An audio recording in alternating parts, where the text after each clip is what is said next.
La fausse nouvelle s'est répandue sur la toile comme une traînée de poudre.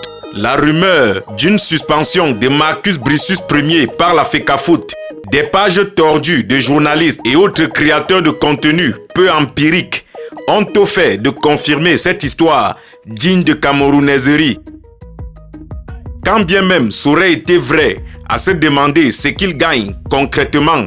La FECAFOOT, tout comme l'État du Cameroun, est dirigée par des personnes conscientes. La première, jusqu'ici, a toujours respecté le principe de publicité de ses actes pris dans l'exercice de ses affaires courantes.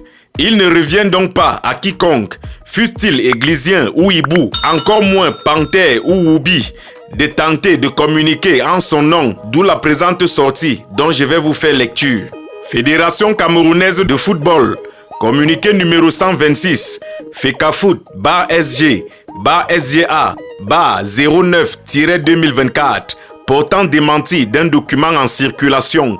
Le président de la Fédération camerounaise de football, FECAFOOT, informe l'opinion publique qu'un prétendu document en circulation dans les réseaux sociaux fait état d'un projet de communiqué final sanctionnant les travaux d'une session du comité d'urgence de la FECAFOOT tenue ce 11 septembre 2024. Le président de la FECAFOOT dément formellement l'existence d'une telle session du comité d'urgence et a fortiori un projet de communiqué final conséquent.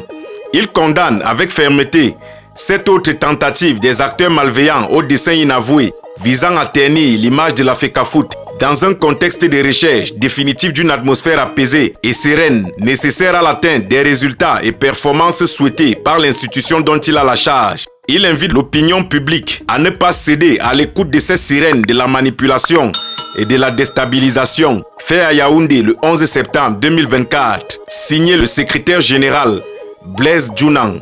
Vous comprendrez donc que beaucoup sur la toile ne prennent pas toujours le soin de vérifier que l'information est potable avant de vous la faire consommer. Il serait donc temps de faire très attention à ce que nous lisons, que nous voyons ou encore que nous écoutons dans les réseaux sociaux.